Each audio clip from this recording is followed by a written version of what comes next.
Guys, this week we do have an exclusive bonus episode of Don't Blame Me. It is on Stitcher Premium. Check it out. You're not going to want to miss it. It's like extra Meghan and Melissa. You're like, oh my God, I'm almost done. I don't want this to be over. This is terrible. I have to wait a whole week. You don't have to wait a whole week. You got a bonus episode this week. So guys, Stitcher Premium knows that you guys are going to love us, but they know we're like a new car and maybe you want to test drive it. So guys, download the Stitcher Premium app and they're giving you your first month free with offer code BLAME. So download it. Listen to more of us.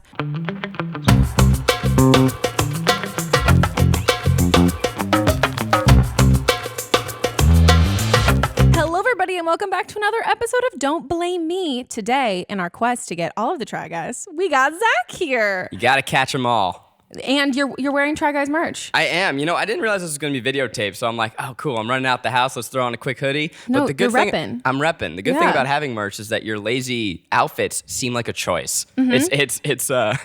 I'm advertising. Yeah, and it's like revenue. Like you're like, Absolutely. my laziness and not figuring out what to wear is going to hopefully make me money. A quest to be a walking billboard. Exactly. So if you guys are not watching it, watch so you can see the merch. You guys have great merch. Thanks. It took me like an embarrassing long time to figure it out. Mm-hmm. Well, it's the dumbest thing possible. It was a commentary on how all YouTubers have like the dumbest Fandoms? call to action of like, what is it? Who dabs on the haters and all that shit? Let's just stop talking about who cares? them. Yeah, we won't Those start there. fuck faces. So we started with Horn the Homies, where just a joke, but we're the Try Guys. So the Triceratops. So we got a little dinosaur. But it's in your colors too. Yeah. That's like the one where I was like, my friend was like, yeah, and I love that it's in their colors. And I was like, yeah, me too. I totally got that this whole time. Part of it is we used to have some shirts that said like try in big letters, and I can't wear that. It's too like try hard. And it's like so horrifying. Like if I'm out in public, I'm just like, hey, look at me. I'm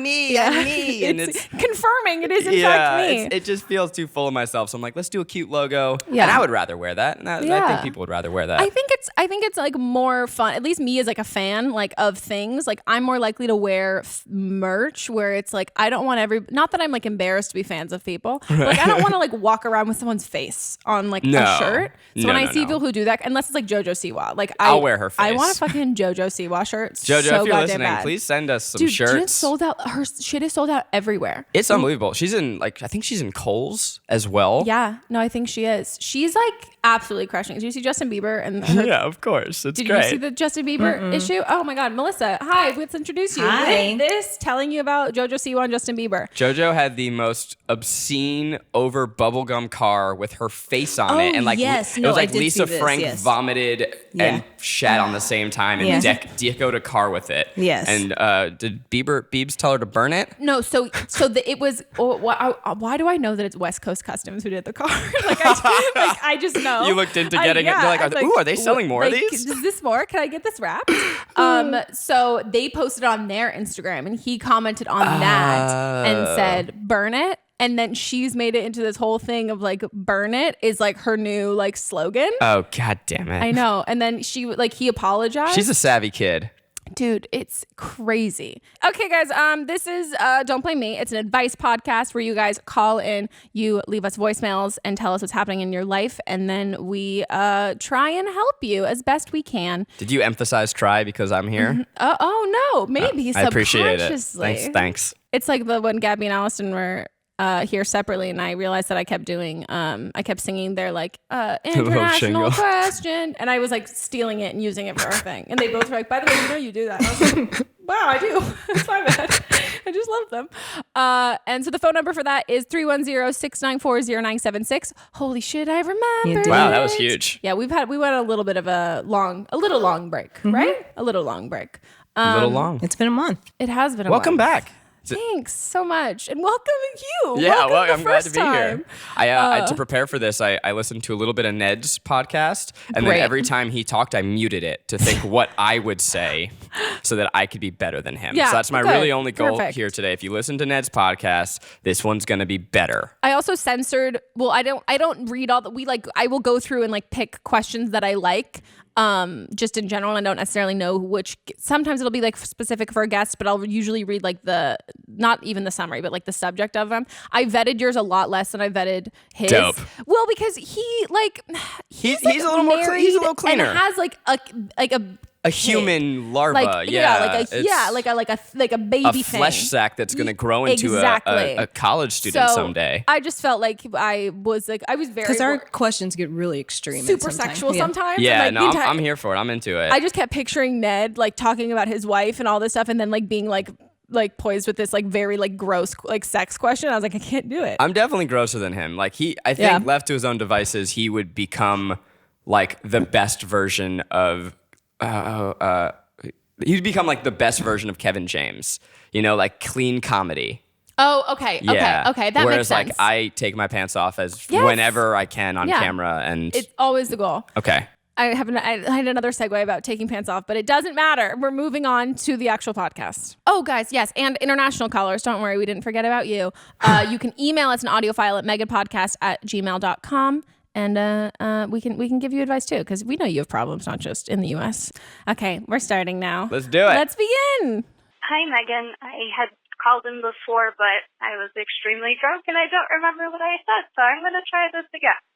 I'm 25 years old. I've been with my boyfriend for about 2.5 years.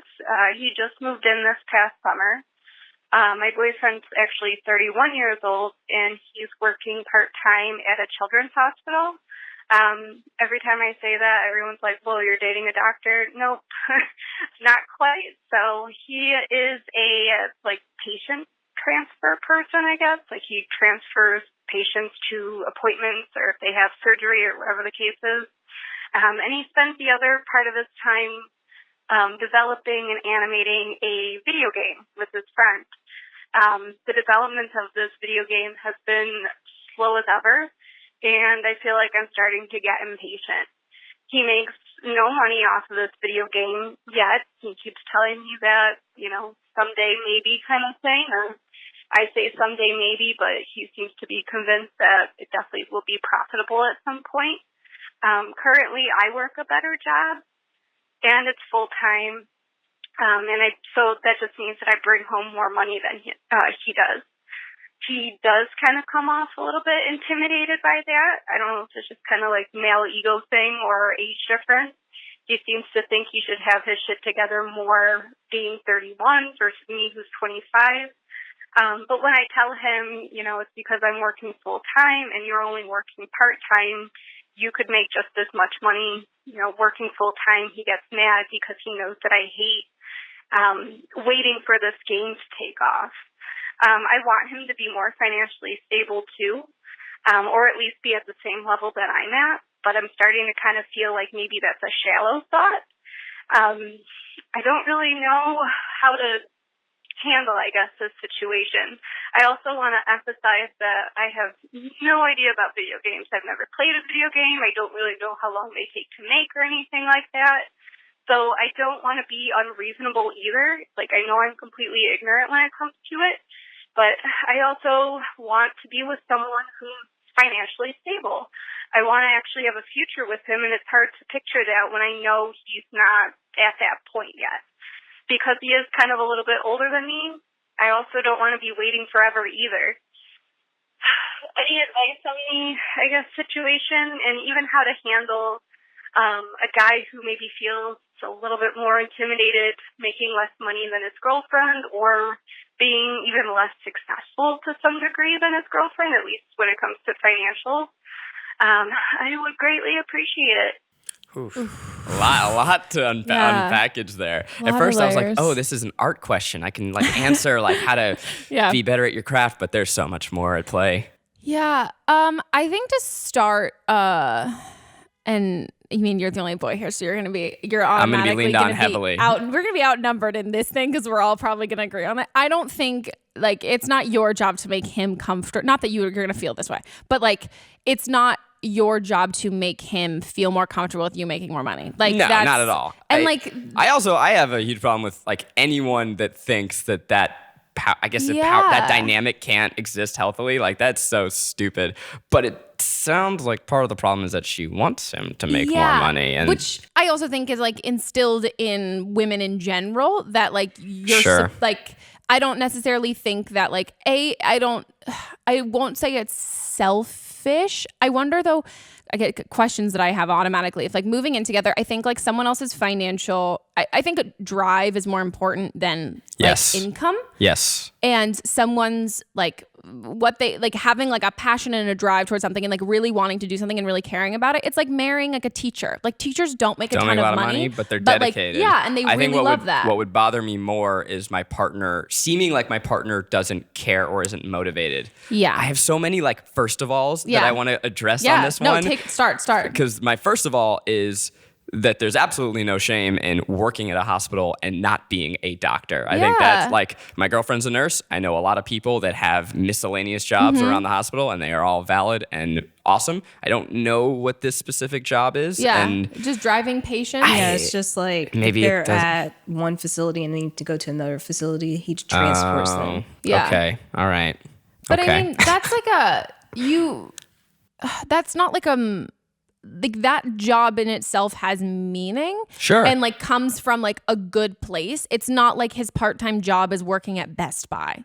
You know, so like I automatically think that like having a part-time job in a place where it's not really like like filler jobs or like places where people it's the turnover is like so incredibly fast. Like it's all high schoolers who work there over the summer. Like working at a children's hospital, doing something where you're like interacting with like patients on like a pretty semi-regular basis. Like to me, that seems like there could be like a longer, more full-time future in that. And also it's not really I don't know. To me, it's like not really like a temporary kind of job. Like it seems like so hospital jobs actually are only a few days a week, and it's because the hours are so insane. So nurses typically only work at hospitals 3 days a week. Oh, because they're on like crazy shifts. Yeah, because they work 12-hour shifts. But they're probably working full time. I think her problem is that he's working part-time. So that he can do this video game? So he can do the video game. All right, yeah, that's bogus, dude. You got to get a real job. But what if the video game like takes off?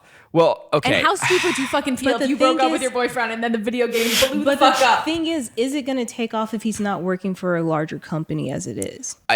Independent games, independent anything, really hard, right? And I don't know about games particularly. What I do know about any sort of art, and this is like, you have to do things a lot and go through the whole process to get good. Working on one project and trying your best to perfect it is going to keep you at one level and you will never grow. So I know that he's not calling, but if he were to ask advice on his video game, I would say, fuck that game. Yeah. Make 20 games in the next year as quickly as you can. Go through the process. It's not about the home runs. It's about the at-bats. And that's how you close the gap between your skill and your taste. You have to go through the process again and again and again. So I'm guessing that this dude is working on one project and he's like, this is the one. It's going to break big. But who knows if he's even completed one game. Yeah. Like, your first any creative thing is never going to be good. You have to go through the process and learn to let go and move on. Yeah, you have to learn how to kill your darlings, that whole thing. Absolutely. I wonder how long he's been working on it. Because like, yeah, she wasn't specific. If it's like 6 months, I feel like 6 months is okay. Yeah, but I feel like that's totally like, I would assume it would take so much more than that. I'm guessing it's been like years. 5 years, I think it needs to get to a point. And also like, I wonder like, are they pitching it? Like, are they trying to sell it? Like if it's just been in the development stage for like a really long time and they're trying to perfect it exactly like you're saying, like trying to get to this level. It's not going to happen. Yeah. I'm sorry to say, man. And if you're withholding, like trying to sell it because like you're waiting for it to be perfect, like that probably means you don't have a lot of confidence in it. Yeah. And so I think if it's not totally obvious, that was me. I a couple of years ago was working on like one project. I'm like, this is the one. And I made it and I realized it wasn't perfect. And I was just like working on frames. Like, okay, if I change this edit by a couple seconds, it'll work now. I'm like, no, it's like not till I started making content for the internet. And I like within a year made 65 things. And now all of a sudden I look back a year later and I'm so much better because you have to go through it. But I think some things some things can take a really long time before you see like a great outcome. And that doesn't necessarily mean that they're not worth it, but like there have to be the steps in that. Like it has to be moving forward. It can't just be like, if you're at the same stage and it's just two people, like him and whoever he's doing this with, if they're at the same stage and it's just them working on it and it's not moving forward with like other aspects besides just like developing it, then I'm like, then that needs to be something. Like, then I think in her eyes, like, I think that is kind of cause for concern, because it's just, I don't think there's anything wrong.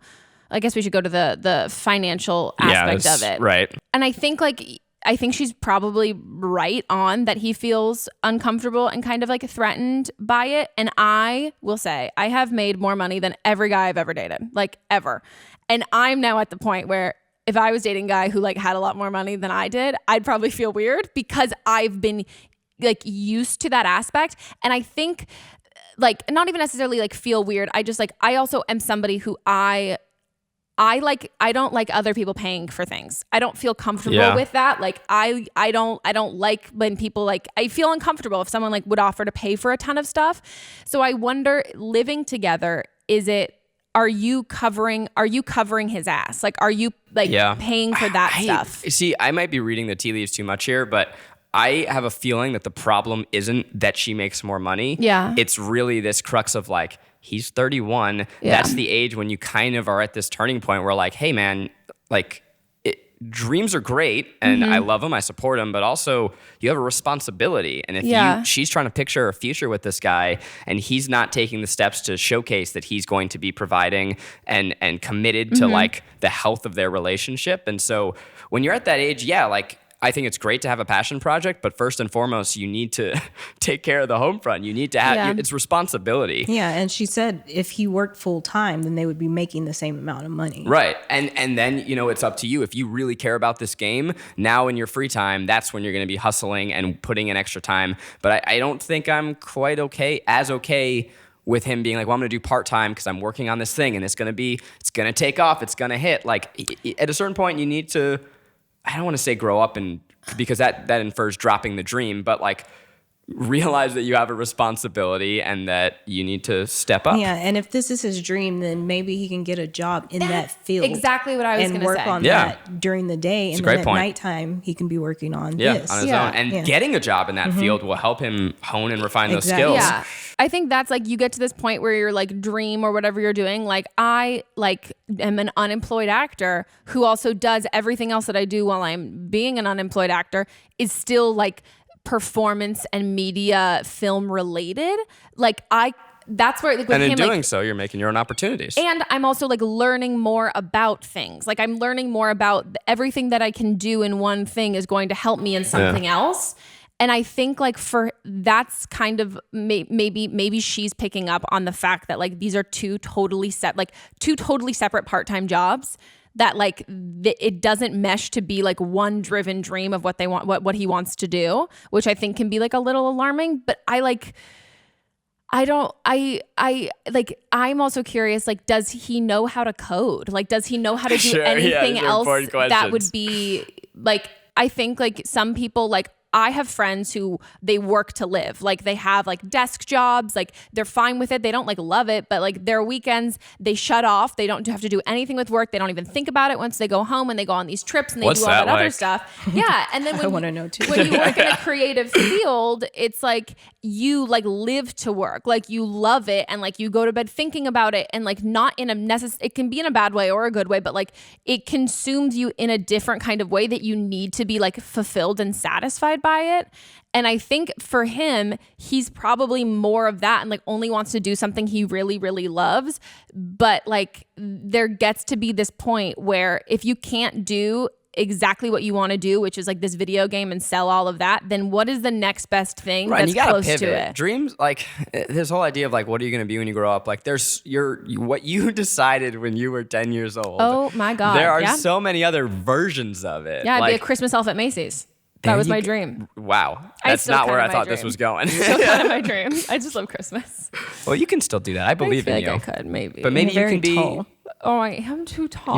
You are definitely too tall to be a Christmas elf. But that's why you pivot. And maybe you could be Mrs. Claus or a reindeer. I'm gangly. I sympathize with her because like it sucks to move in with someone and then now all of a sudden have all these questions. They say that, I don't know who they is, but I'm just going to pull a stat out of my ass and hope that it's real. So don't Google this. Just assume I'm telling the truth. But that couples who don't move in with each other until after they're engaged or married actually have a higher success rate than those who move in together to see how it is. Yeah. And the reason for that is because if you move in and you're not committed, you're still playing this testing game. Yeah. You're still judging and you're kind of constantly auditioning for the role of partner. Oh, wow. Yeah, and that's Dark. like yeah, sorry if I got too Do you real. live with your girlfriend? I do. Cool, I live with my boyfriend too. Yeah, and by the way, we're not engaged, so like Yeah, I'm aware of that, but I didn't want to. We had an option to move in earlier because it was like, hey, leases are coming up, but I didn't want to rush into it. Yeah. I wanted to make sure like this is a decision we're making, and it's a decision we're making because you we're want committed, to, not because like convenience. Yeah, I don't know what the end of the story is of like, hey girl, you fucked. But Yeah. I get that that's such a tough and terrible place to be where you moved in because you thought that this was the next stage, and now you're having these questions about his viability as a partner long term, and you don't want to be the person that goes like you don't want to be shot as the messenger to go to him and be like, hey, you're 31, time to get a job, a real job. The one thing I will say is that you cannot unfortunately be the person that gives him a wake up call, because you will only be caught in the crosshairs because of it. But then if it gets to a point where you're not able to like move forward in the trajectory of your life that you want, and not that you want a guy who provides for you and makes so much more money than you want someone who you're like, well, if I'm going to be 50-50 with someone, I want someone who can make what I'm making, so then we could do this and do all this other stuff. But if you feel like you're having to carry so much more of like the financial weight of it and you don't want to, I think that's okay. It doesn't make you a shitty person.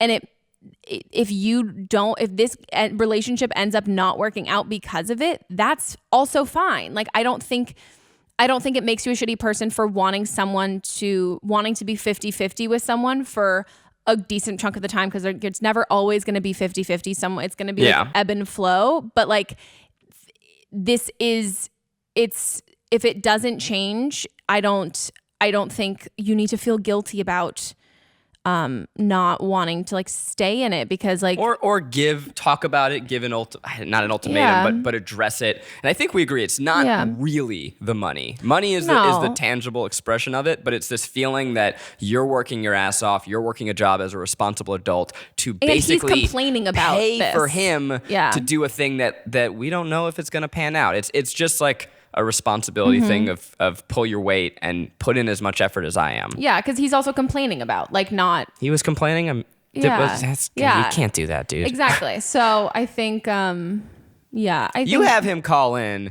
Yeah. Do we ever take callers on this show and we can like just like be like, hey man, quit it. But have a good talk with him about it, like a long talk that's not about. That's more about like what his plan is with everything. You can't keep it in, right? Yeah. I think it's like if you just keep this in, it's going to grow into resentment and it's going to get so much worse, and it's going to come out in a way that you don't want it to, a la your drunken phone call previously. So I think you got to have an adult conversation about it. Also, by the way, contrary to my other point, Ned and his wife moved in after 4 months, and they're like the most married people ever. So fuck me, right? That makes sense. 4 months, yeah. I had to figure out how long it took before him and I. And then they got engaged within like a year. Really? Yeah, they moved fast. Were they in stupid? They were in Chicago. Okay, that makes more sense. Yeah. Okay, we're done with this question. Let's move on to the next one. Hi, Meghan and Melissa. I'm 21 and me and my boyfriend have been together for 1.5 years. We recently moved in together. We're both at university. And so we moved into a 7-bed house and we got 2 rooms, so we'd have a room each for more space. Before we moved in together, I would see him about 2 or 3 times a week.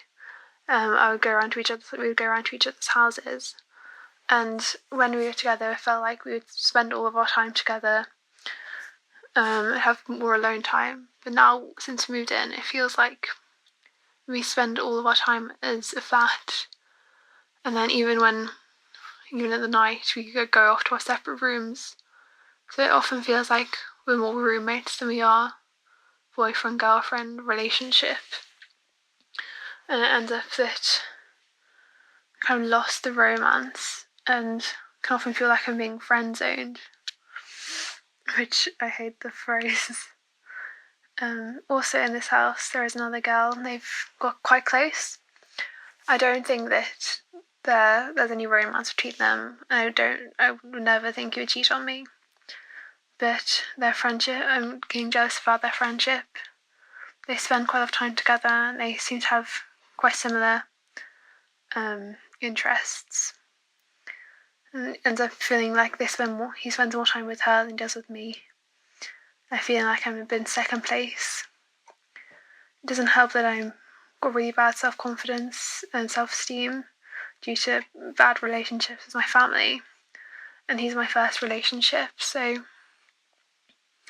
I'm naturally very paranoid about it. I don't know what to do. I really want to improve our relationship and get more romance into it, because I'm scared that if it continues like that, it's going to fall apart. I want to be able to feel more confident and get more self-confidence in our relationship and just in me as a person. Hope you can help. Thank you. Bye. Oh my God. I feel like you should start, because I feel like you're gonna you should start. Mine's really, you got a lot going on over here. I saw physical recoils throughout the room. Yeah, I mean my heart is What's your weeping instinct? For you. My instinct is to say that I don't think it's an uncommon thing when you move in with someone to find that the effort for romance is dwindling, and it's that feeling of like, oh, well, I don't need to try anymore. And every relationship is work. That's first and foremost. Dating, I think there's like a myth that like love is so easy and you meet someone, once you get it, and then you got it, and it's like all this electric nausea and it just never stops. And like that's total bullshit. You have to put work into your relationship. You need to be dedicated to it. And it sounds like right now he's failing, and it's possible that you're failing on that side too. So it's just a recommitment to finding times to like. It's a recommitment to finding times to like go on dates, and just because you live together now doesn't mean that you're gonna just stop doing all those things that you were doing when you were dating. Like have a day of the week where you say like, hey, I'm gonna take you out to dinner. You go home, you change, and you just spend time, just the two of you. Because I think it's really easy to fall into a pattern, and then all of a sudden, you are roommates. Yeah. What do you think about the other girl? The other girl? I don't feel good about it. I don't feel good. I definitely. You don't want to let your imagination run totally wild. Yeah. But like. Yeah, guys suck sometimes, and like their minds wander. Yeah, I don't want to like. I think you guys definitely feel that some shit is going down and that she needs to watch out. But I don't want to fuel the paranoia. I think that like you need to be confident in yourself, and it shouldn't be about like I'm going to block her out or I'm going to win him back over her. I think you just need to focus on your relationship. And make sure that you like make him fall in love with you every day, and you fall in love with him, as opposed to focusing on like the preventative. It's not defense. Yeah. Play offense. Yeah. Okay. I'm glad that you're gonna give that advice, because mine is so different. Which that is like a you can only see you. We've got two girls who are like, we're very like, this is like, we've had this talk so many times. Because like this, like we've been there. Like I have been this girl. And what I would say is like, there is an aspect of paranoia for sure. I would say the term, like her saying that she's like has all these like self-confidence issues and all of these things. I'm not saying that she doesn't, but I'm also saying that like her putting this like weird feeling she has about this guy, her boyfriend, and this other girl, and chalking it up to her like family issues and past relationship issues is not a conclusion she came to on her own. It is something that she was told when she made a comment about feeling uncomfortable. Yeah. And that's gaslighting. Like that's what that is. Like I'm not saying you're like, I'm not, and also I don't know any fucking guy who I've ever been gaslighted by who's been actively aware of even what gaslighting is. So I'm not saying that was his like goal going into it. And I'm also like assuming he said that. But if I have learned any fucking thing. And also I have like the craziest story to tell you later about like my friend who had a similar thing of like 4 years later of like a thing that they thought that someone told them like, no, the crazy. 4 years later, turns out they weren't crazy. Your gut in the situation is never going to be wrong. And the condition I will give you that is if you have had a jealousy thing with him and every girl that you've ever been around, right? Then there's something with you. But if this is the one, but if there is something specific about this that makes you uncomfortable, there's a reason.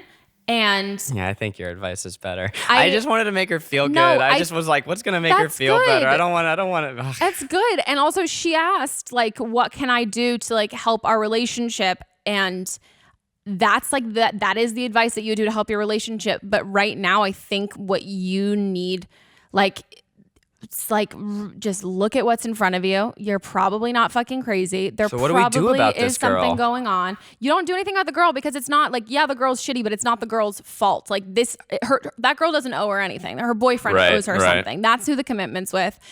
And I think like you need to have a conversation with him and don't take. Well, do you want, when it comes to the truth, you have to figure out if you actually want to know. And sometimes you think you want to know and then you realize you don't want to know. So you need to look at the situation, realize it's a 7-bedroom house. You're in a shit situation with potentially living with your boyfriend and potentially a girl that, not saying that he's actively physically cheating on you, but might have a crush on it and have like an emotional relationship cheating, with. yeah. And the level of disrespect that happens when you're going to choose to hang out with another roommate who's also a girl over your girlfriend, that to me is just like a scummy guy. Yeah. Like that's just like point blank. That's him. I hate this. And I've been this, so I feel so bad, which is also why I'm giving so much tough love, is I wish someone had said this to me. I've had so many friends be like, oh my God, no, you were being crazy. And then finally later they were like, oh no, you weren't being crazy at all. Is like how he's treating you, and if like he's going to make those decisions for you, like he's choosing her right now. And at any point, if somebody in a relationship is going to choose somebody else, and then they're not going to recognize like, oh, wow, I fucked up, let me work on us, but is going to deny it. And like that to me is something that's already lost and is already done. Like you don't have that boyfriend anymore. And like, I will agree with you what you said about how when you move in together, you have to like have dates. Like my boyfriend and I went through that for like, a long time for us to understand. And like people have different definitions of quality time. Whereas like for him, like he'd be cool if he came home from work and like we'd both be on our computers, or like reading or doing something. There's a healthy balance there. Yeah. And then like for me, I'm like, well, no, I want like at least one night a week where we like go out and do something. Like you have to plan healthy balance there with me just like you plan things with your friends. But like because we live together, we don't have to like plan the next time we're going to see each other. And so that there is a learning curve there that I think like you can fall into that. But there's the issue here, I don't think is the quality time. I think the issue here is the quality time is being spent with another girl who's not you. It's funny, you've totally like turned my opinion on this, because at first I'm like, okay, I have a 5-step plan. We're gonna bring the romance back. We're gonna do sleepovers. We're gonna go on dates, and then we're gonna bring it up, because if you bring it up now, maybe you're gonna push him away. And now I'm flipped. I'm like, you know what? Fuck this guy. Yeah, you're gonna go out. You're gonna get a new haircut. You're gonna get some new clothes. You're gonna show him, and then you're gonna start like talking to the other 4 roommates. Yeah. There's something, and the last thing I will say, there's something to be said about like lying and potentially cheating and hiding something. And then there's something to be said about being potentially cheated on or whatever with somebody that you also live with. Like that, like he's not trying to hide any of this. And if he was, and if this was something that like, if he was hiding it, I think it would be a better situation, because like this is just zero regards for your feelings at all. And I think even if like there is nothing else there, him choosing someone over you, whether it's like even just a friendship with another girl, choosing that over you and you expressing that you want like more romance and all this stuff, and it's not being met, that to me is... I would want to be with someone who chose me as often as I chose them. Right. And I just don't think right now that's what's happening. He can have friends, like tight homies who are girls. Yeah. That's awesome, but you've got to be the number one. Well, and you just have to, and even if they want to spend, like, you have to spend time together. Like, you're saying that you're being picked second. Like, even if he's spending half his time with his friends, you're and not half in a his time with relationship anymore. you. Then that's it's like, and what are you doing? He's being a coward about it, and I think you need to you're have hookup buddies. Exactly. And you're saying you feel like you're being friend zoned, and honestly, it sucks, and I hate this, and if you want to DM me on Instagram and talk about it, I totally will. Like, I will fully get into it with you. But like, I'm also interested in the follow up. So loop me into that. You need to realize that this isn't on you, and that he's done something to make you feel really insecure, and it's his job to listen to you when you say that and tell him that. And if that doesn't change, that's your answer, and it's not worth it. It's really, really not, because that'll just fuck with you more, and then you'll need more therapy. But also go to therapy. It's great. I love therapy. See, I was a responsible 21, 22-year-old man where I knew I was trash, so I just stayed away from people. I didn't subject them to me. Hey, I'm like, I don't do commitment. Like, I'm just like having fun. No, I just scared people away. Oh my God. Okay, should we go on to the next? I'm 19 and I've been with my boyfriend for about a year and a half now. Whenever we first started dating, he was a virgin and I wasn't, but he still wanted to, he didn't want to have sex, but he wanted to do other things to me. But he felt weird about me doing anything to him. And so that went on for a few months of the beginning of our relationship. And since then, we've had sex and, done other things, but now he's always ready to go because he's a 20-year-old guy, you know what I mean? And I'm not. And I feel like I was more so when we first started dating, but as our relationship has evolved and we've gotten more comfortable with each other, I don't know, I'm not always right in the mood. And the other day he told me that it sort of hurts his feelings whenever, because he will offer to do something to me if for some reason he can't. If he can't, if we've just had sex or something and this is weird.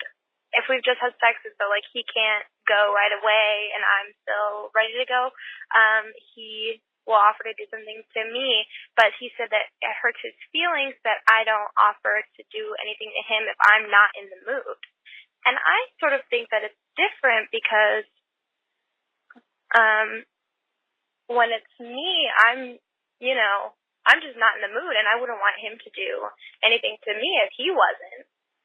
And so I guess what my question is am I in the wrong? Am I being a weird person for not wanting to do something to him, even though he says that he would do the same for me? But then I feel like he's never not ready. You know what I mean? He's always willing to do something. Anyways, so am I being selfish, or is he sort of being... Is he sort of not being very understanding? I need to know frequency. I don't I need more specifics here of how many times we talking in a week. Is this once a week? Is this 4 days a week? Is it every day? Multiple times a day. I mean, it's 20. I mean, I think what this boils down to is a difference in sex drive. And we've talked about this before on the podcast of I think sexual compatibility is a really important thing in being with someone who has an understanding of your sex drive and or is on the similar where you're at with it. I think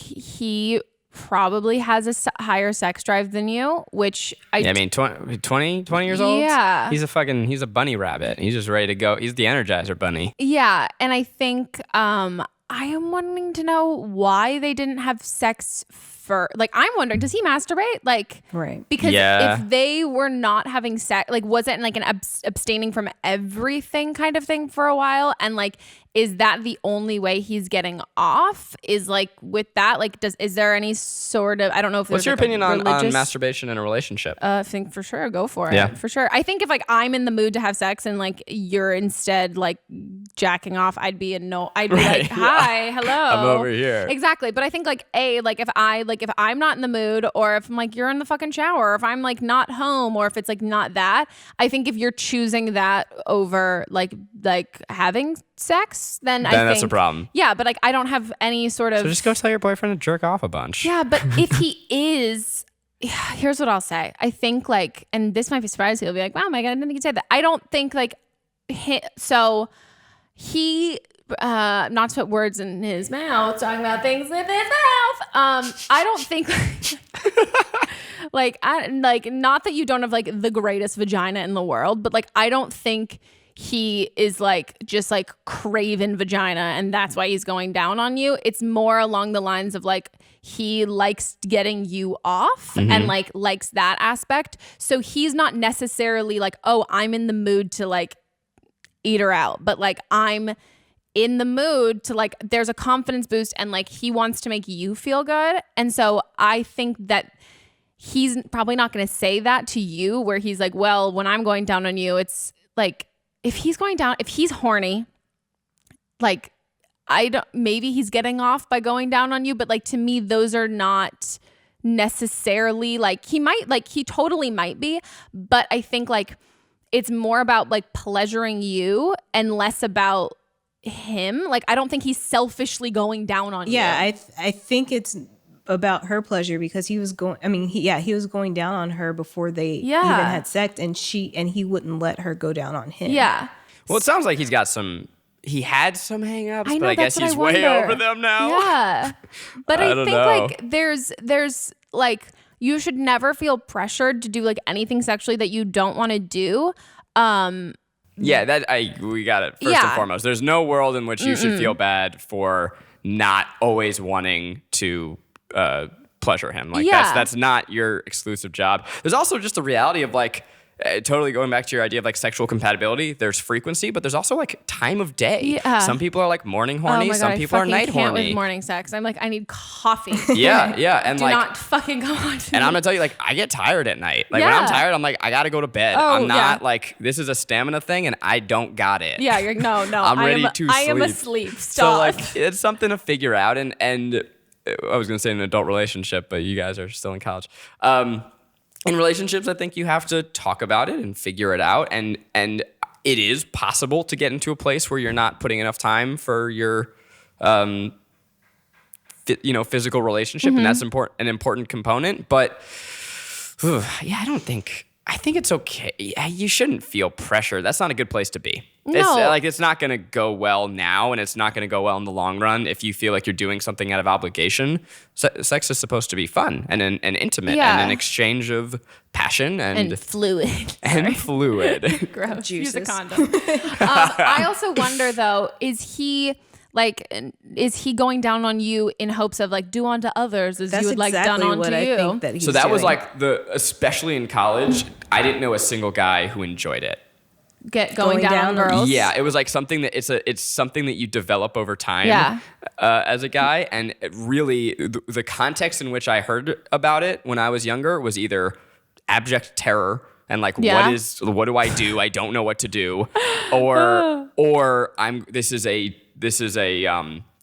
something that I'm going to do because I know that I'm going to get reimbursed for it. Yeah, no. And that's what I wonder if he's doing. But I don't know if he did though, because he did it before. I was gonna say he asked for the exchange. Yeah, that's what I was gonna say though. Maybe he was doing it before because she wasn't a virgin and he felt like he had to do it to keep her. Oh, she wasn't a virgin. Yeah. He was. And he was doing it because he felt he had to keep. That's like a pressure? He had to do to keep her. Yeah. Well, and I think like What was her problem again? I think with her, but the thing that she because said, he's pressuring her. Yeah. Okay. Right. He does it more. Right. Okay. He goes down on her, I lost and track. she's saying that she doesn't want him to go down on her if he's not in the mood. So I think then you have to have that conversation with him, which is like awkward and uncomfortable, sure. But if you're gonna like have someone's like penis inside you, like you have the fucking awkward conversations about it. And like say something about the like being like, I think we have different levels of sex drives, and I think that's like totally fine. And I want you to feel like if you're totally in the mood and you've come on to me and I'm not in the mood, like maybe you just ate a huge dinner and you're like, please no. Then like you're totally free pass, like feel free to masturbate, like that's totally fine and awesome. And like if you're in the mood, if you think going down on like me is like a reciprocation kind of thing, like I think we just need to be like more clear and have sex when we're both in the mood, so one of us isn't trying to get the other person in the mood when they said they're not.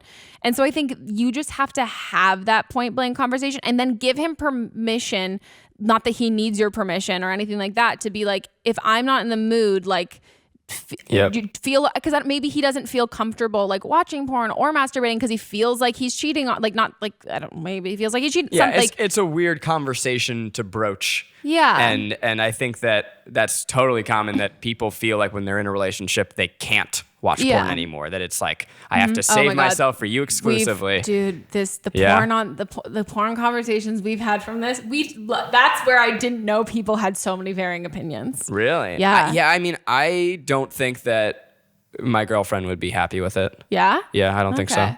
I mean, it all varies. Like, I don't give a shit, like, usually.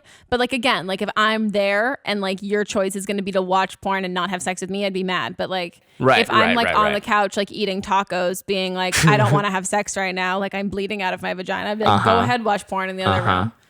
You know? Yeah. But and I also, I'm thinking that he probably thinks that sex is all just physical and he's not doing anything. The emotional. Yeah, the emotional part to lead up to it for them to have sex. And are you finishing? Like, I've been wondering, how good is he at what he does, or is he just like going down there? He's like, I did it. Now let's have sex. Like, nah. Spells the ABCs. Starts humming. But yeah, you go like, so, you blow on it, right? You just tap it. He's just biting. Go back to our ASMR portion. Yeah. Literally, my vagina clenched. Ow, ow, ow, ow. You just shouldn't feel guilt tripped at all. And I think the same way of, you don't want to feel, now it's in her head that he feels obligated to go down on her even when he's not in the mood, which then makes you feel bad. And like, you're like, no, I don't want you to do something that you don't want to do. I don't want like this to be like a task kind of thing. But if there's something that like you have enjoyed like sexually with him more, or is your sex good? Like, is this is like, are you not? No, he's 20 years old. Of course it's not good. It's very, very quick. Is it that like when you mean you're not in the mood, that there isn't a lead up? He's not getting like, you in the mood. Yeah, he's just like, okay, if I go down, you think we'll be exactly, and that's not the right. Yeah. So I think like if you can like, I think you need to specify what that is. Yeah. I know. I think you just, the next time that you're in the mood, like take your time with it and make it into a situation, like have your dream situation of like how long you want to spend doing foreplay, all these other things, and then making it so that that is a better experience, because I think like, I just think you guys are on just different different levels. It's so hard to keep up with a guy that age that is like full of energy and raring to go. First time, and he's like, whoa, this is great. Let's do this always. Like, because it's totally nice to do something for your partner occasionally. Like, if you don't want to do it, like that can be a good gratifying thing. Yeah. But you don't want to get into a pattern where you're just constantly fulfilling something out of obligation, especially if he's not bringing the goods, and which is probably not. Yeah. And so, it's a frank conversation talking about, how often you think an ideal number is, or frequency is rather. how things that he can do to make you feel validated and in the mood and primed. And then frankly, it's possible that sexual compatibility just isn't there, and that's something that you'll then have to figure out. Yeah. Like if you're at a place where you're like, I would ideally have sex once a month, and he's like 3 times a day, that's an incompatibility that's real, and that's not your fault, and that's just something that's inherent with differences between you two. But it sounds like she was into it in the beginning. Like, it's not like you shouldn't feel bad about yourself. It sounds like you enjoy sex and that you're giving it to him plenty. Yeah. And it's just he has unrealistic expectations. Yeah, but probably in the beginning, it was probably whenever she was ready. Yes. Yeah, so now it's not that. Yeah. And I think like my overall advice would be like in general, like as a takeaway for everybody, like you should sexual things or anything regarding that, you should never be doing anything in wanting it in return. Like that shouldn't be it. Like if you want to go down on your boyfriend or your girlfriend or whatever, that should not be because you want them to reciprocate the favor. Like that should be like, if he's going down on you, like it should be because like he wants to. And dating if you want to give if you want to give a random fucking blowjob, it's because like you want to, not because you've been asked to or you feel like you should. Like you're going to resent them and you're going to feel uncomfortable if it's not your idea. And like, you're going to resent that dick. Exactly. Don't resent that dick. And I think like that's... I want a t-shirt. It's going to make you feel like... It makes you feel gross too because it makes you feel like someone's doing something to you that they don't necessarily want. It should make him feel gross. Like it's not fun to get... Like, and like do you want like a pity blowjob? Like is that what he wants? No. Like he wants... And like that's not what a relationship is, being like, hey, I'm horny, like suck my dick. Like that's not how that works. You should never feel obligated either way. And if you feel, but you both have sexual needs, like you shouldn't feel obligated to do something like this, but in order to not feel obligated, you have to have that conversation about what you guys need. And if you guys can't meet each other's needs, then you're not right for each other. Then you're not right. And then that's also very much okay. Like I wouldn't date a guy who's like, oh, by the way, like I think you're great and awesome, but like I don't go down on girls. And I'd be like, that's awesome. That's so much. I don't do you. Thank you so much for like, so glad to meet you. Like we're not going to hang out with you again. Yeah. Like, look, sex conversations are totally like still taboo, but this is a big part of sharing your life with someone, is meeting on that level. It's a totally important part of your relationship, but you have to agree and meet each other at the same place. So find out if you guys are right for each other. Yeah. Well, best of luck. Use protection. Don't get pregnant. Don't get pregnant. No, don't do it. Okay, guys, it's time for a quick break and we will be right back. See you soon. So soon. I'm sorry I'm talking so much.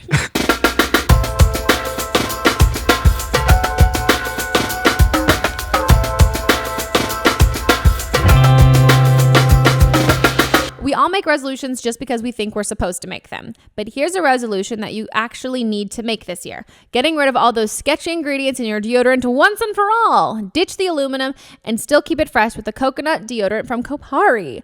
Guys, I've been hearing so much about aluminum, or if you're British, aluminium, which is one of my favorite ways that like the Brits say things differently than us.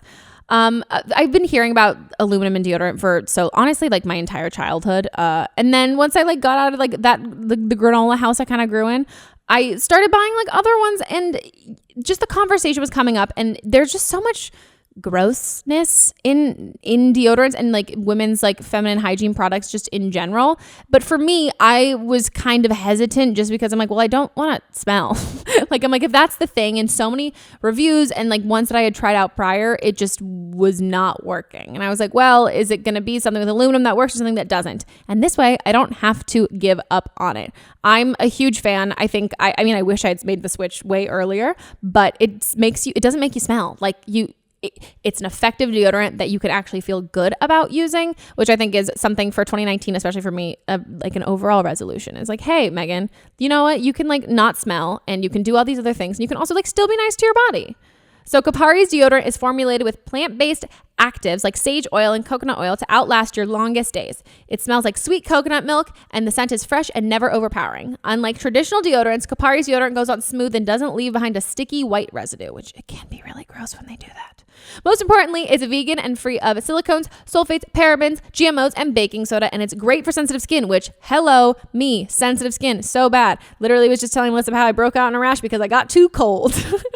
Reordering is easy with Kopari deodorant subscription. It's shipped to you as often as you choose, automatically for free. And Kopari offers a money-back guarantee. So guys, they're giving you guys a wonderful, wonderful discount. So go to koparibeauty.com/blame to make the safe switch today and save $5 off your first order when you subscribe. That's Kopari, Kopari beauty.com/blame. koparibeauty.com/blame.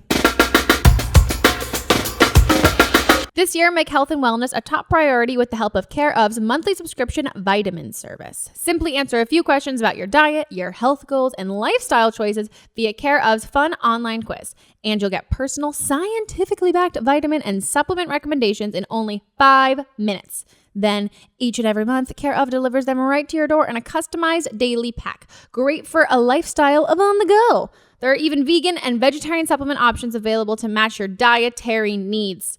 Guys, I'm obsessed with Care Of. First off, it has my name on it. Like when I open it, it's like, hey, Meghan, like here, you're fine. I mean, it doesn't say it out loud. It's not like that'd be really creepy. But like my name is literally printed on it, which first of all, also, if you have like a name that's not common, like my age, like I could never get like keychains. Like this feels great. Like this feels like personal validation. I'm a huge fan. The quiz was really, really, really interesting. I even like read about every supplement post, like taking the quiz and saying that, but it was awesome. It actually like made me answer questions about like digestive, like sleep and all of these things that I wasn't necessarily like thinking about, of being like, oh yeah, no, that's true. I don't really sleep that much. And oh yes, I do feel kind of gross after this, and this kind of thing.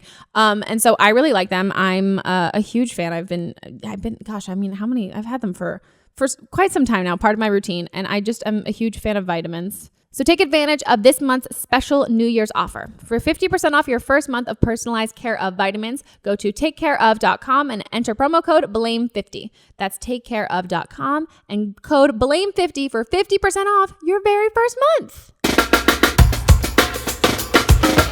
Own iconic luxury items at unreal values with The RealReal, the leading reseller of authenticated luxury from top designers. Shop from designers like Louis Vuitton, Gucci, Rolex, Cartier, and hundreds more up to 90% off retail. New arrivals come in daily and every single item is authenticated by The RealReal's team of experts. In fact, The RealReal employs over 100 brand authenticators, gemologists, horologists, and art curators from around the globe who inspect thousands of items each day to ensure that every item is 100% authentic. Shop and consign women and men's luxury fashion as well as fine jewelry, watches, art, and home.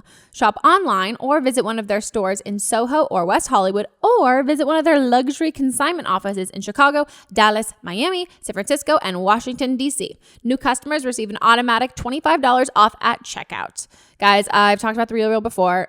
It's one of my favorite places to like window shopping, like that idea, but like this is like window shopping without leaving my couch. And it's also like a kind of window shopping that I'm like, I could afford this. This is something that I could definitely pay like this kind of price for, and it's not crazy. I've also been recently loving like looking at like, like the really old like Louis Vuittons, like in the era of like, like low-rise jean celebrities. Those have been really fun to look at for me. I think they're really cool. And I also like love when they've got like very vintage things. So whether you're like looking for something that is just gently used and it's going to be a little more affordable than buying it straight out from the store, or things that were limited edition and special or vintage, I think they're really, really, really great. So shop in-store, online, or download the app and get 20% off select items with promo code REAL. That's therealreal.com, promo code REAL for 20% off select items. Guys, we're back from our break. We're back. And we're going to hop into more calls. So I'm 17 years old, I'm from Germany, and I'm doing an exchange year in Mexico right now. So I left my boyfriend back in Germany, and I've been here since 4 months now, and I honestly just realized that I don't depend on my boyfriend as much as I always thought I did. And honestly, I'm just not in love with him anymore. So the problem is, he told me a month ago that he's gonna come here and stay for the last 5 months and do an exchange semester. By the time he told me, he had already paid everything. He had his host family, his school placing, and basically for him there's no turning back anymore. And if he would decide to stay in Germany, he would lose all of the money. So my question basically is, do I break up with him before he comes here? Do I not break up with him at all, even though that's just too unfair? That's just lying to him all the time. Or do I wait till he gets here and then break up with him here? All of the options to me feel very unfair, and I already feel so bad right now for lying to him that I'm still in love with him. Yeah, I just don't really know what to do, and I'm hoping you could give me some advice. The advice is that you made Meghan squirm out of her chair and slink to the ground. I feel so bad for her. Like, I feel bad for him, of course, but like being like, okay, this may be not what you want to hear, but sometimes when like my life's sucky, I love when people are like, wow, that really fucking sucks. Like, let me just tell you, like, an acknowledgement of like, yes, hey, you know how that thing that you think is really shitty? Dude, yeah, it's shitty. It is like, I'm fully validating. Like, I like don't want to be you right now. Like, just know like this is like, I'm really sorry. This fucking sucks, which might not make you feel better, but sometimes it makes me feel better.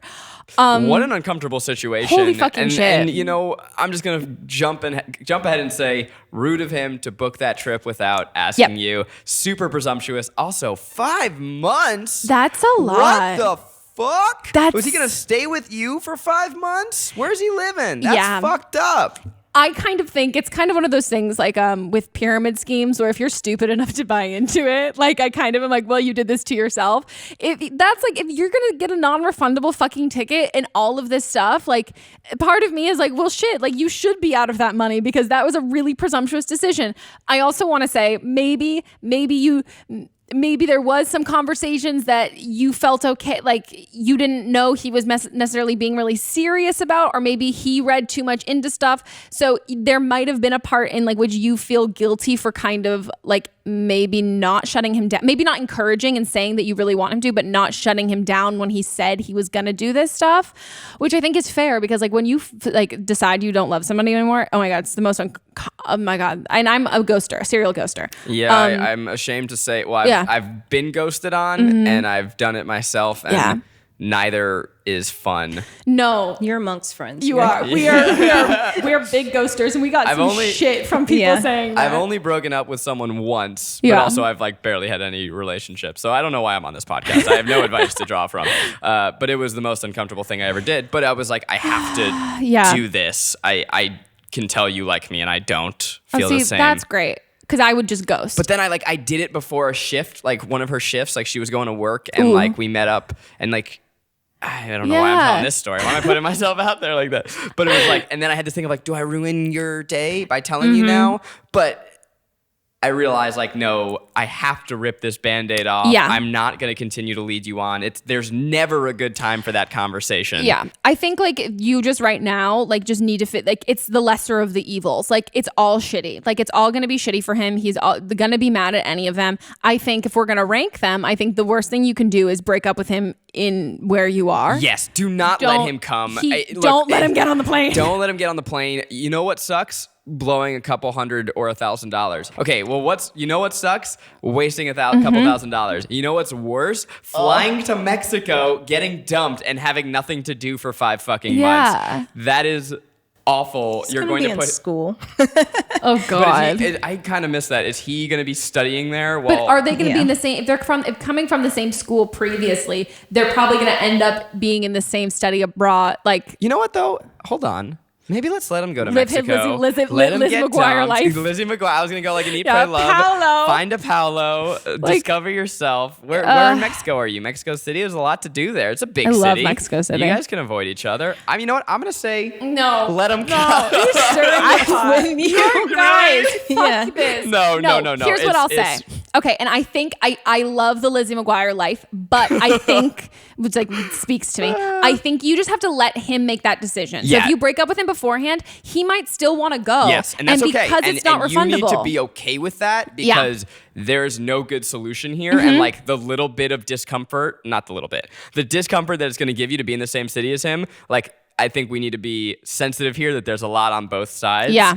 But don't let him get on the plane assuming that he's going to live this fairy tale with you. I would say like FaceTime. Immediately. Don't call right now. FaceTime face to face. And have this hard conversation now. It's gonna break his heart, probably.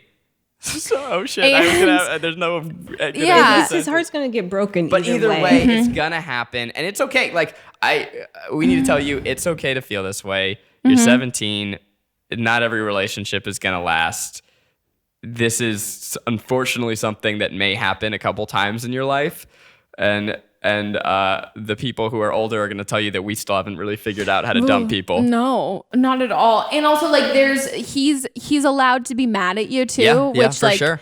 You need to be okay with like all of that. And like yes, it could in any other way, it could have been like, oh, if he didn't spend this money and you had figured it out. But the thing is like you had to go, I'm not like a destiny believer, but like you had to go on this trip to figure out that you don't have feelings for him anymore. So like this isn't like, this is when you figured this out. And like, sure, could you have maybe said something sooner? Yes. But also like you didn't want to feel that. Like you don't really want to fall out of love with someone. So you're like holding back and not saying anything and having him like make all these plans. Like in your mind, I'm assuming it was probably like you wanted that. Like, yeah, I really want you to come and I want you to want you to come, and you're kind of hoping that it's just like a phase and you realize it's not, and then you have to tell him. And I think you just need to be really like just honest with him, and then also just like before he even can like say anything, just apologize and be like so aware, like I'm so sorry of the situation that this puts you in. Like I'm so aware, like I know I played a part in this, and I really should have done this, and I shouldn't have let it go on this. I should have stopped you when you were talking about coming, but like I really thought that this was like something I was gonna get, like this was just a phase for me. Like I thought I was gonna be over this, and it was just like me in my head. But like as the days get closer to you coming, like it like is killing me thinking that you're gonna get on this plane, and I don't want to ruin your trip, and I don't want any of that stuff. It's a long flight. It is. Yeah. And like, I need to say this because like, I've already like, yeah, you feel like you've been like not saying something enough that it's going to hurt him. The quicker you do it, the fucking better. I want to highlight though, my favorite thing that you said, not you, our caller. Okay. Whatever. Everything you said was wonderful. You said that you realized that you're not defined by him anymore. It doesn't. She wasn't relying. Wasn't relying. Mm-hmm. Yeah, and I think that's fucking awesome. Yeah. Especially if you're someone who's been in a lot of relationships like throughout your adolescence, and maybe you're someone who's been like a date, a serial dater. It is wonderful to find that space, especially in this time of your life, to be defined by yourself, on yourself, and not through who you are in a relationship. It's a totally huge and important step that I am all for. I think that being single is one of the best and most formative times in your life. You need to figure out who you are just by yourself, and not in the context of being defined by your relationships or how others make you feel. Like, savor this time, especially abroad in what I assume is a wonderful city. Like, grow, find yourself, find things that you like, be self-defined. Fucking awesome. Well, I think it's also just like so impressive because that'd be the complete opposite for me. Like I wouldn't call myself like defined by like my friends and my relationships, but like when I'm out of my element is when I feel the most like me, when I'm surrounded by people that I know. So like the fact that she can identify this like sense of independence in a city like that, this is new. Like this is like such like a fuck yeah. This is like the moment in the movie where like a great Blink 182 song comes on, and you're like, I'm living my best life. Great Blink 182. Yes, from 2000. I'm sorry. Yeah, every movie from 2000. So you would have went to Firefest. No, were they supposed to go? Yeah, they were the ones that canceled. No, but I'm saying old. I'm saying like old. I thought you were gonna hit me with a hey now. This is what dreams are made of. I thought you meant You're an All-Star, which is Smash Mouth's my favorite song. No, I'm Lizzie McGuire. Hey now. But yeah, so I think like it sucks no matter what. And I think you need to, there's a level of being aware of the role that you played in this hurt, and how there are things you could have done to prevent it going this far and hurting this much financially. But still, he did this without asking. Exactly. That's what I was going to say. It's like you have to know that there's like, just recognize that, but then know that that's not all on you, because you would have figured this out and you would have broken. And I've had friends who did this where they went abroad and realized that they're like, oh, I don't want to be in a relationship anymore, but they don't have to do anything about it until they get back. And he took that choice away from you. So like both of you are guilty in this. And also he did a lot of these, he did things that is now putting you in a position where you have to make this difficult, like start this difficult conversation, but you didn't ask him to spend all this money. So that guilt, know that that's not on you. Like, at all. I don't have much experience here, but with breaking up, I think it's important to accept a level of responsibility and Like, own up to it, and that's okay. But also, it's not exclusively your fault. Of course it isn't. And frankly, I think it'll be helpful for this young man. I've been calling him Heinrich in my head. Heinrich needs to know. He needs to hear that what he did wasn't okay and why. Help him, as your parting gift, help him not do this again to someone else. Oh, he's going to feel like a fucking idiot though. Yeah. And like that's going to be the biggest lesson for him of being like, wow, should not have been this kind of presumptuous. And we do stupid shit when we're 17. But you know what? Years from now, you'll both look back and laugh. Yeah. And I really want her to have her Paolo moment. Like, you know, like I want everyone to have their Paolo moment. You still want him to come to Mexico though? I do. Yeah. I still kind of want him to too, but on his own. I want him like to they choose can have to. their own separate. I think so. And maybe you know what? Maybe they'll fall in love again under the stars, and it'll be like they need to go apart to come back together. Who knows? So poetic. That's how I would write this story. Yeah. Are you a hopeless romantic? What's your star sign? Astrological sign? Leo. Are you? Oh, when's your birthday? July 26th. Okay, I'm a Leo too. My birthday's August 4th. I am not super into astrology, but I think my moon is also Leo. Oh wow. I'm a Leo. Okay. Attention. Yeah. You love attention. I love the sound of my own voice. Yeah. I have a great. podcast. I love the best part about having a podcast is that you have headphones on and you can hear yourself talk. And it's like, It's wow, good. I sound really good right now. It's the best. Next one. On to the next. I'm 22 years old and a recent college graduate. In August, I went through a very toxic breakup with my ex of 2.5 years. It was very serious. Like there was a promise ring involved. But, you know, looking back on it, he was very manipulative and verbally and mentally abusive. And actually the way he broke up with me was telling me that I was physically and mentally unattractive, that I don't follow through with my goals, and that I don't have my priorities straight, and that he's ashamed of me. Anyway, flash forward 4 months to now, and, you know, I'm starting to get over him, starting to, like, try to start getting over, you know, all the damage that he's done to my brain by all the manipulation and gaslighting.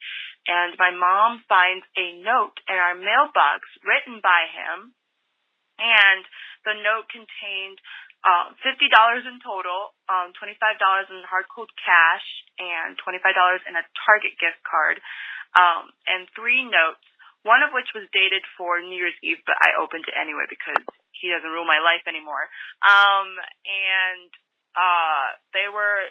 It was like how he had found a note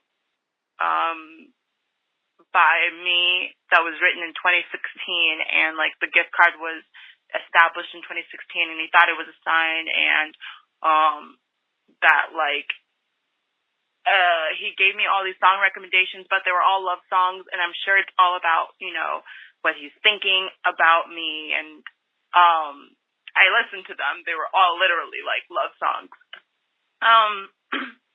And I don't know what to do at this point. I mean, thanks for the cash, you know, but he's coming up to my house uninvited. This is exactly what happened when we broke up. He would come to my house at like 10 p.m. at night trying to talk to me. He would leave junk voicemails, and my cousin had to like tell him to get lost or I'll call the police. And then he said he would leave me alone, but 4 months later, he hasn't left me alone. And I don't know what to do anymore, because it's like, as soon as I start to like get over him, he comes back.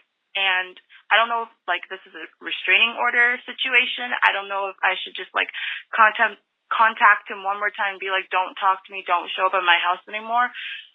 I don't know what to do. And your advice would be really great. This dude is He so lame. sucks. He's so sucks. lame.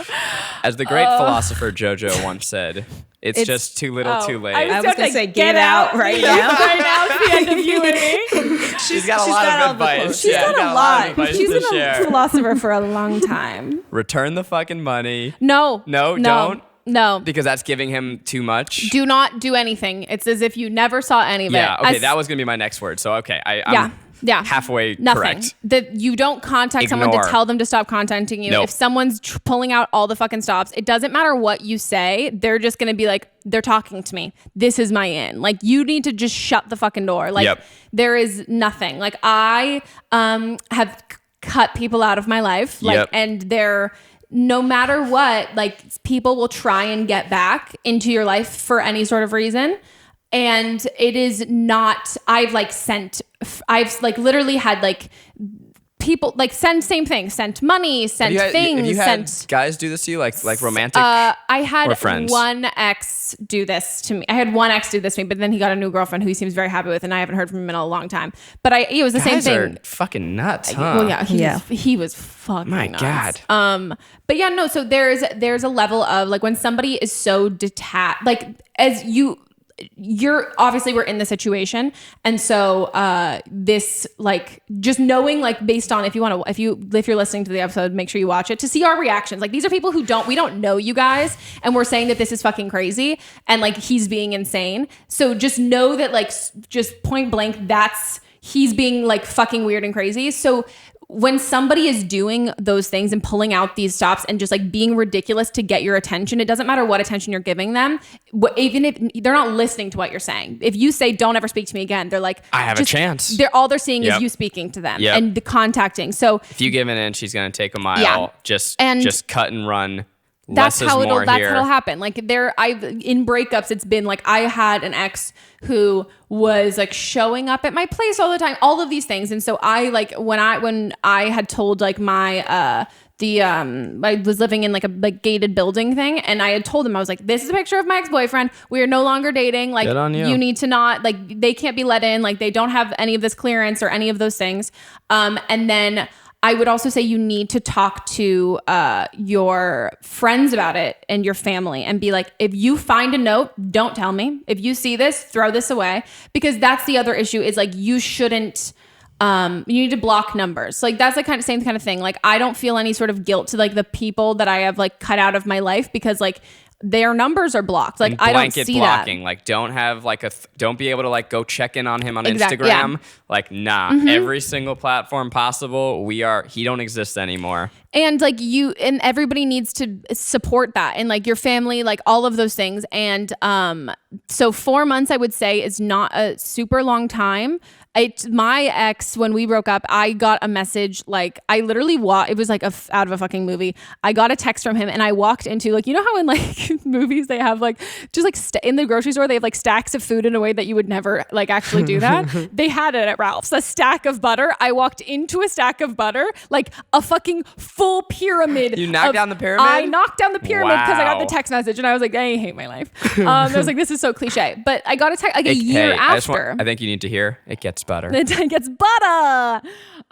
So I would give it that time. And for the people that I've like cut out of my life, the frequency of trying to contact me it dwindles over time. Like when you don't give them any sort of you don't acknowledge them at all, it slows down. It might not stop for a long time, but the more that you don't engage at all, the more that you're going to be able to heal and get over and move on. But when you let somebody who's like talk to you in a really toxic and manipulative way, even if you come back at that knowing that and you say like, no, I'm not listening to this, I'm not handling it, you're just going to be taken right back to when you did do that. Like your interactions with them, like it's going to give you a pit in your stomach and it's going to remind you of all those things and it's not helping you grow. And and I have struggled with that too, of being like, well, I want to be like, I'm like a strong person who like is not going to like let these, like how this person like emotionally abused me, like define me. It'll be different this time. Yeah. Or even just being like, I want to tell this person off. Like it's not about them. And like that sense of like confidence and strength comes from like how you live the rest of your life. You don't need to teach that person a lesson or anything like that. Like that's not on you. And that's not, you're not going to ever get that satisfaction from it. Like you can say there's no happy ending with you engaging him. It sounds like you're healing and that's awesome. We're proud of you, but he's not your responsibility. He is, he's got problems and it's not your fault. It's not your job to fix him. Yeah. It's not, you don't deserve the way he treats you. Just cut it. Let him figure his shit out. move on. Yeah. And if you're worried about like your physical well-being or anything that he might do, and like you're afraid of any of that, which you should totally listen to your gut instinct with that. I don't know what state you're in, but in California for restraining orders, if someone's on your property and won't leave, and basically being on your property is like or has threatened to do something, or is on your physical property and won't leave, you can call the police. And even if that person leaves by the time that the police get there, you have it on record that the cops have been called for that. So then if they come back a second time, or an event similar happens a second time on your property, there already is a record. And in California, you need to on like a record twice, or one or two times before you can like go through with a restraining order. So just know that like, those tools are at your disposal if you need them. And there's a peace of mind that, like, at least for me, like there's a peace of mind that kind of comes with it, of being like, if you get like the law involved too, it also holds you accountable to be like, I'm not going to let this person in my life because I, like, the really smart, like grown up adult side of my brain did this thing where I called the police because I knew this was a bad situation. You know how you feel right now. You know how you feel when you call the cops. You know, you reached out to us, like, you already know the answer here. Yeah. And so maybe you're just looking for someone to like hold you to it. So we're going to hold you to it. Yeah. And it's about you moving on and you healing. And it's not about telling him to stop contacting you, because he's just going to, it'll happen eventually, but it's going to have nothing to do with you saying, stop contacting me. Do you find you do that when you have things that you like, you have to change or do? I just tell everyone in my life. I just tell everyone like, oh yeah, I'm going to start going to the gym 3 times a week. And now it's like, the more people I tell, the more it's like, oh shit, I really got to do that thing. No, I have friends who will do the opposite though, where like if they like they don't want me to tell them the truth about something, so they won't like ask my advice or tell me anything. And then they'll be like, I have to tell you this crazy thing that happened. Like my life went to shit for 3 months. I'm like, why didn't you tell me any of this? Like, well, I knew I was making all the wrong decisions and I knew you would tell me that I was, so I didn't tell you. And I was like, okay, cool. Or like, I didn't break up with that guy you told me to. And like, you're right, it did suck. And I was like, okay, cool. Good job, guys. Okay. Well, best of luck. Best of luck. Next one. It's time for listeners' advice. Listeners' advice. Did you also see people's suggestions? Yeah, I kind of liked like "Don't Blame You." Oh wait, fuck. What were they called? Is this where they reflect on all the advice we've been giving and they tell us give how their own advice, where our life needs to change? Oh my God. Advice to us? God, no, I don't need that. I don't need that. No, it's when listeners call in with advice for other callers that we've had already on the show. I'm trying to remember what they fucking suggested we call it. They're killing me right. All of them are killing me. Right now. Being, man, we commented it so many times. Okay, well, I'll remember it eventually. Is it Don't Blame Us? That was one of them. So this is from the episode with Lindsay from Almost 30, and this is the girl that had was inspired to drop out of school because Meghan had, and we had told her to try out community college. You're an inspiration. Well, it's terrible. That's like the worst part. Hi, Meghan. I am 23 years old, and I am just going to leave some follow-up advice on the episode with Lindsay discussing the girl who had dropped out of college. I think what you guys said about going to community college was wonderful advice. So I actually graduated high school a year early, was kind of thrown into, do I want to take a gap year to figure out what I want to do, or should I go right into college? What was the best choice for me? I had some family issues going on at the time, so I decided to go to community college. I thought I wanted to be a teacher, so I decided to work at a daycare at the same time. I took classes part-time, went to work full-time, and it really helped me figure out that that's not what I wanted to do. I spent less than $10,000 on my first 2 years of school. It ended up giving me scholarships to pay for school, and I had more than half of my tuition paid just from going to community college for 2 years and really trying my hand at what I want to do. I ended up going to business school. I'm going back to get an MBA shortly. I ended up in a leadership role at the company that I work at now. So great advice. I would suggest really just trying a million different things. I wanted to be a lawyer, ended up working at a law firm, didn't want to do that anymore. So just making sure that you attempt everything once. College is expensive. You don't want to go for something that you're not going to end up using.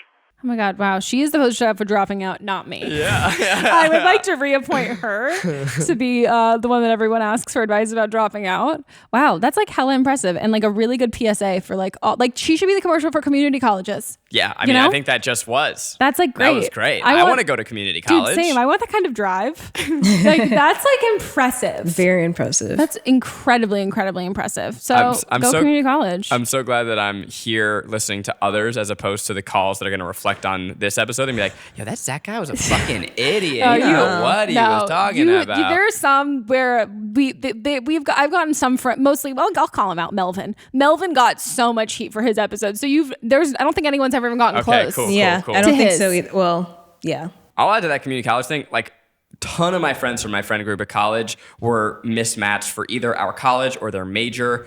And so many of them changed and are so much better, so much happier for it. I have 2 friends who took a full year off and they're doing unbelievable now. And I think had they just like persevered, pushed through, stayed the course that was clearly not right for them, not making them happy, they would be in much worse situations now. Yeah, I think I'm not a huge fan of like the whole like throw into the swimming pool and then like if you can't swim, like it's fine, like you'll just float to the top once you drown. Like I don't really love that whole thing, and it's also like a very expensive way to drown.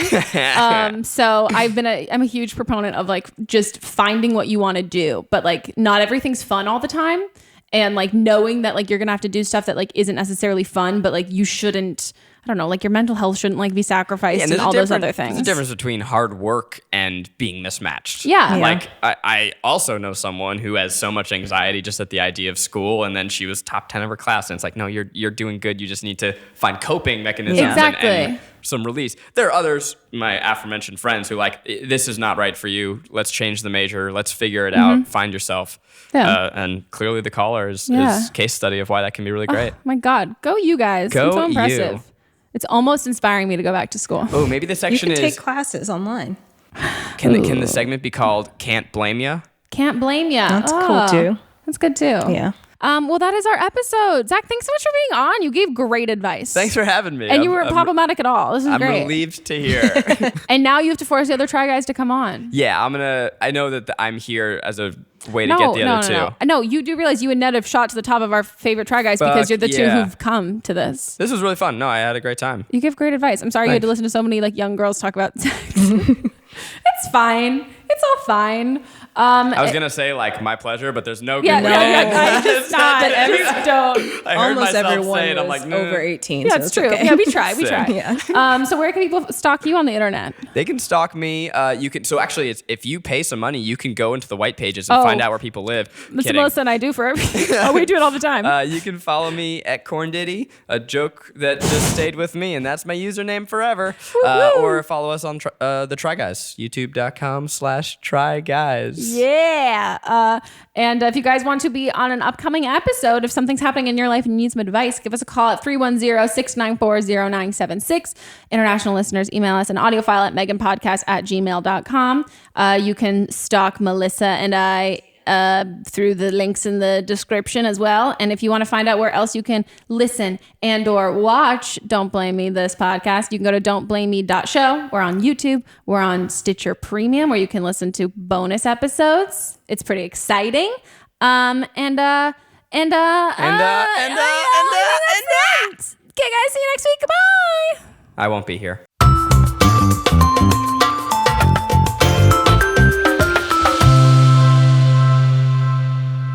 Own iconic luxury items at unreal values with The RealReal, the leading reseller of authenticated luxury from top designers at up to 90% off retail.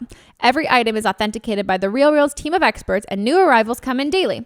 New customers receive an automatic $25 off at checkout. Shop in-store, online, or download the app and get 20% off select items with promo code REAL. TheRealReal.com, promo code REAL. Don't Blame Me is a production by me. Executive produced by Melissa DeMonts. Camera operator Amanda Lechner. Production assistance by Julie Carley, and music by Ryan Hunter and Giacomo Picasso, part of the HerPod Network.